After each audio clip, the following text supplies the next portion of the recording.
So, I wasn't planning on ever talking about this again, but after a few drinks and that weird conversation we had last night, I guess it's time. You remember that house I moved into a couple of years ago? Yeah, the one on Blackwood Avenue. Well, there's a reason I don't live there anymore, and honestly, I still get chills even thinking about it. The place had that old Victorian vibe, like something out of a horror movie. It was charming in a creepy way, you know? High ceilings, creaky wooden floors, and that smell, like old books and dust. I figured it was just because the house had been abandoned for so long. First couple of nights, everything was fine, but then I started hearing things. At first, I thought it was just the house settling. You know, the usual creaks and groans you expect from an old place. But no, this was different. It sounded like whispering. At 2 a.m., when the whole world should be silent, I could hear it. Low, almost like someone was right behind me, muttering words I couldn't quite make out. I brushed it off, but then one night, I was in bed, trying to fall asleep, when I heard the front door slam. Not just a little slam, like someone was angry. I jumped out of bed, heart racing, grabbed a baseball bat, because honestly, what else are you gonna do? And I checked the entire house. Nothing. The door was locked.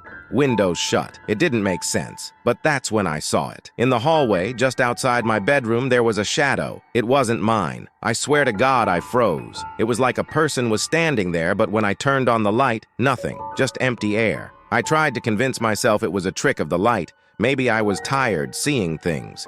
But deep down, I knew it wasn't that. Over the next few weeks, things got worse. I'd wake up in the middle of the night, and my bed would feel heavy, like someone else was lying there with me. There were times when I'd hear footsteps upstairs, even though I was alone. And then there was that one night. It was around 3 a.m. I had this nightmare, where I was suffocating, like something was sitting on my chest. I couldn't breathe. And when I finally woke up, I swear I saw a woman standing at the foot of my bed. She was pale, her eyes wide and empty, just staring at me. I couldn't move, couldn't scream, and then, just like that, she was gone. I left the house the next day, packed up whatever I could fit in my car, and didn't look back. I don't know what that place was, but it wasn't right. I told the landlord I'd pay the rent for the rest of the lease, but I wasn't staying there another night. To this day, I still wonder who or what was haunting that place. And every now and then, late at night when the world is quiet, I think I can still hear those whispers.